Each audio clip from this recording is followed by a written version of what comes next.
5 seconds.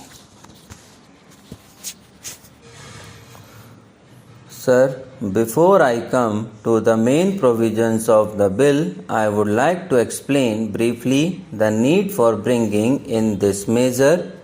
As it is known, the State Financial Corporations Act was passed in 1950 in order to enable the states to establish state financial corporations with the object of providing long-term credit to small and medium-scale industries.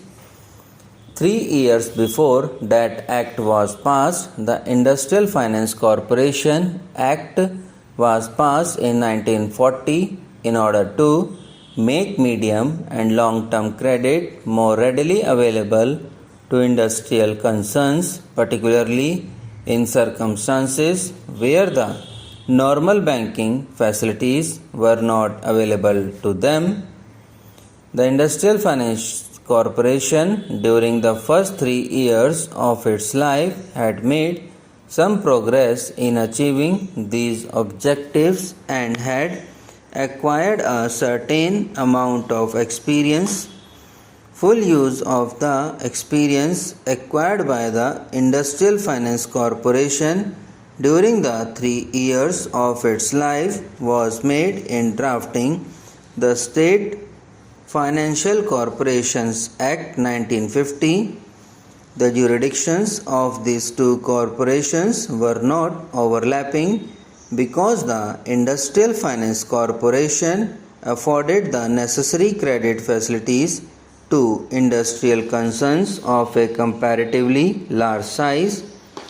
It could not possibly provide the same facilities to smaller concerns located throughout India is to meet the regional demands, and therefore there was a demand from various states for the establishment of such various states. So under section 26 of the State Finance Corporations Act, such corporations cannot grant accommodation to a single industrial concern for an amount exceeding 10% of the paid up capital, which may not exceed a maximum limit of rupees 10 lakhs, whereas the Industrial Finance Corporation does not deal with applications for loans less than rupees 10 lakhs unless the loan application is from a state where the State Financial Corporation does not exist. So, the House will appreciate that the State Finance Corporation have a very important role to play in the growth of small and medium scale industries. The second 5-year plan lays considerable emphasis on basic and heavy industries, but the growth of small and medium scale industries also finds an important place in the plan and in the country's economy. It is therefore necessary that the state financial corporations should be able to meet the requirements of the small scale industries. With this view, last year the House will remember the State Financial Corporations Act 1950 was amended in order to make newly formed industrial concerns eligible for loans from the state financial corporations. Before the amendment was passed, the state financial corporations could only make loans to existing concerns, and the industrial concerns which were, so to say, in the offing could get no financial help from the State Financial Corporation. It was thought, in view of the impact of industrialization and greater emphasis laid on the development of small and medium scale industries, that the whole working of the state financial corporations, which were important corporate institutions catering to the needs of such industries, should be reviewed. It was felt that the activities of these corporations were not expanding or were not adequately meeting the requirements of the small and medium scale industries due to certain structural defects or due to certain anomalies that were creeping in. Therefore, the Reserve Bank took the initiative of calling a conference of the representatives of the state financial corporations, and two such conferences were held in August 1950 and November 1960. These conferences recommended certain amendments to the Act. These were very carefully considered, and a draft bill was circulated to the various states.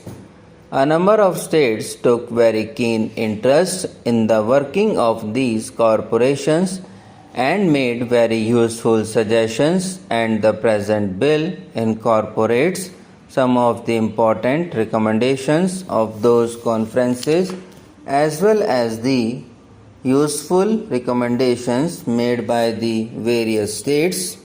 A number of states took very keen interest in the working of these corporations and made very useful suggestions, and the present bill incorporate some of the important recommendations of these conferences as well as the useful recommendations made by the various states. With this background, I would like to take the House of the important provisions of the bill, and I would briefly explain them. Clause 2 of the bill defines the industrial concern as given in the Principal Act. The Principal Act limits the scope of the activities of the corporation to only such conferences as are engaged or are to be engaged in the manufacture, preservation, or processing of goods, or in mining, or in the generation or distribution of electricity or any other form of power.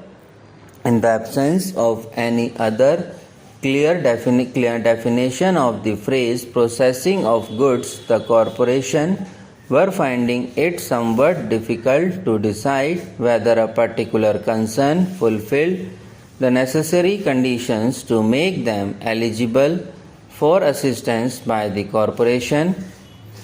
An explanation under Clause 2, Subclause 2 is now being added defining the expression processing of goods. This explanation will remove the difficulties of the state financial corporations. Then Clause 24 of the bill enables certain states to get the benefits of such corporations.